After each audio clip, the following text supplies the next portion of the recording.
Bom dia, pessoal. Bem-vindos a mais um Botanicamente Falando. Eu sou Marcos Alves, da Universidade Federal de Pernambuco, e a gente está aqui no jardim da minha casa. Na verdade, é a varanda do apartamento, em que a gente transformou num grande jardim, porque a gente aqui em casa gosta de plantas. Mas o vídeo de hoje, o que eu quero falar para vocês, eu quero falar um pouco do geral de uma planta.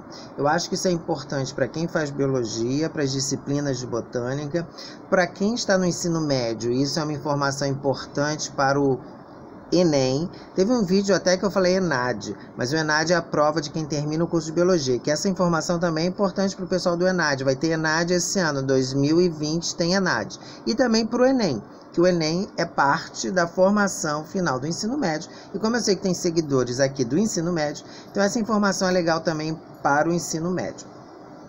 E também, óbvio, é legal para todo mundo que está começando um estágio em botânica. Manda um abraço para minha amiga Marli do Rio, que tem uma aluna que está começando o estágio e é seguidora do nosso canal. Então essa informação também pode ser muito importante para ela. Seja bem-vindo ao mundo da botânica.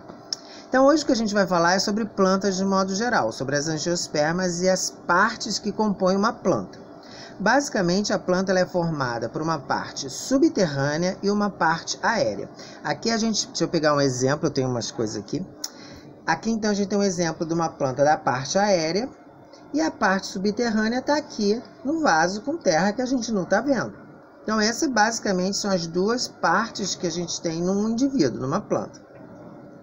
A parte aérea, ela é basicamente composta pelo caule, também chamado de tronco nas árvores, ou os ramos, que é a subdivisão dos caules, e toda a parte vegetativa também, a que chama a atenção, são as folhas, que têm diferentes formas, a gente vai falar especificamente das folhas.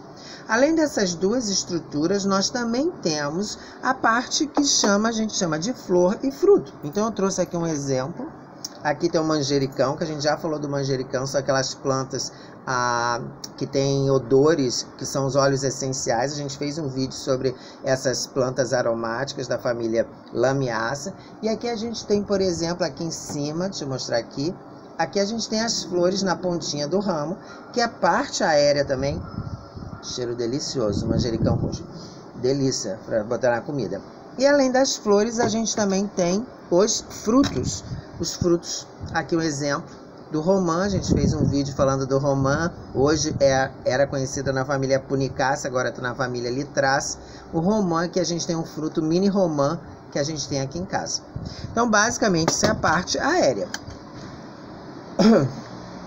A parte subterrânea, ela é formada por raízes, mas também a gente tem a parte caulinar. Algumas plantas têm um caule subterrâneo. Outras plantas, elas têm um caule somente aéreo, e algumas plantas têm caule subterrâneo e também caule aéreo. Então, basicamente, nós temos essas duas partes, embaixo da terra, do solo, e acima do solo. Mas as plantas, uma planta, ela também pode ser dividida em dois grupos. As estruturas, os órgãos que nós chamamos de vegetativos e os órgãos que nós chamamos de reprodutivos. Os órgãos reprodutivos são os órgãos que estão associados à reprodução sexuada, ou seja, flor e fruto. A gente já falou num vídeo anterior que as flores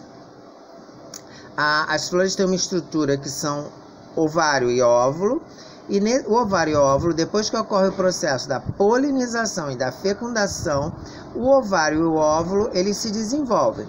Os óvulos dão origem às sementes e o ovário dá origem ao fruto, que é o que a gente está vendo aqui. Então, isso é o que a gente tem em termos de estruturas reprodutivas. A flor e o fruto, a flor com as suas diferentes partes, em que a gente vai ter um dia falando só de flores, e os frutos também com as suas diferentes partes, incluindo a semente que está lá dentro do fruto. Tudo isso é característico de uma angiosperma. Lembrando sempre que as gimnospermas, elas não têm fruto. Então, a semente ela é exposta, uma semente nua, de onde vem o nome gimnospermas. Então, na parte reprodutiva, o que a gente tem, então, são as folhas, o caule, ou os ramos, tronco, e o sistema radicular, que são as raízes. Então, é basicamente assim que a gente organiza esse olhar do que é uma planta. Ah, mas tem plantas que não têm parte subterrânea. Sim, tem plantas que não têm parte subterrânea. As plantas epífitas que vivem sobre árvores, por exemplo, elas não têm parte subterrânea, mas elas têm raízes. Então as raízes são aéreas nesse caso. Então, isso é basicamente como a gente estrutura um olhar para as plantas.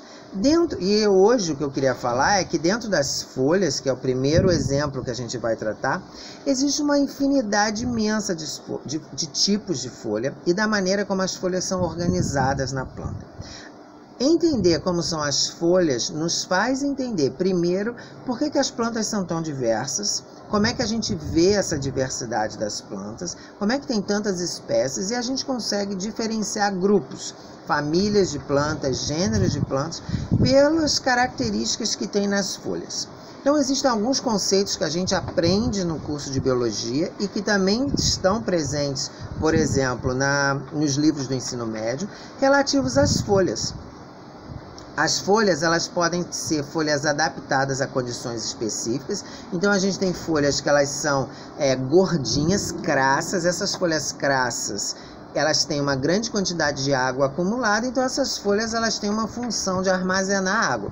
Então isso é, por exemplo, é uma situação. Deixa eu ver, eu tenho uma aqui plantada em algum lugar, não estou achando. Devia ter separado, mas tem aqui também. Depois eu mostro para vocês algum dia. Uma folha crassa, que é bem legal, bem bonita. Ah, dá para ver. Eu vou mudar aqui o celular para vocês conseguirem ver. Aqui é um exemplo. Deixa eu ver se aqui, ó. Aqui é exemplo de uma folha que é crassa. Não sei se vocês estão vendo aqui. É uma folha bem gordinha. Inclusive, essa folha, se você tirar uma folha e plantar assim na terra, botar na terra, ela produz raízes e tem um novo indivíduo. Então, as folhas crassas é um exemplo de uma folha.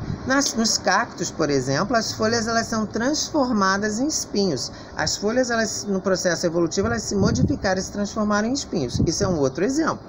A gente mostrou um vídeo de plantas carnívoras. Aqui, por exemplo, tem a planta carnívora. Lembra que a gente mostrou um exemplo? Inclusive, tem uma seguidora nossa que está...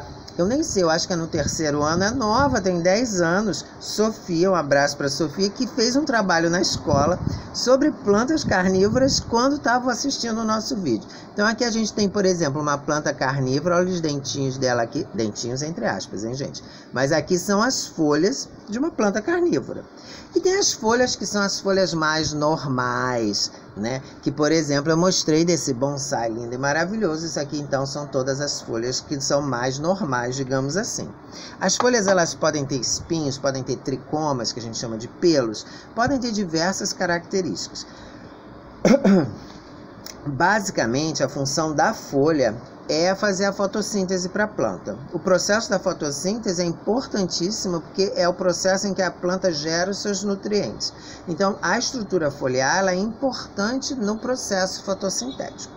No nosso próximo vídeo, a gente vai continuar falando de folha, mas a gente vai falar dos tipos de folhas que a gente tem. Alguns. Primeiro, quais são as partes das folhas em geral e alguns tipos de folha, coisa que a gente vê e consegue reconhecer facilmente nas plantas que a gente tem na rua, no quintal, no jardim de casa. Então hoje foi a primeira parte explicando o conjunto das estruturas de uma planta e começando sobre folha. Lembrando, as plantas nós temos raiz, caule, folha, flor e fruto. A gente tem a parte subterrânea, a parte aérea e a gente tem a parte vegetativa e reprodutiva. No nosso próximo encontro, no nosso próximo vídeo, a gente vai continuar falando sobre isso e vai continuar falando de folhas, até você entender tudo isso super bem. Um forte abraço e até o nosso próximo vídeo. E até lá, você começa a olhar as folhas do jardim da sua casa para você ver como elas são diferentes nas diferentes plantas. Forte abraço e até o próximo.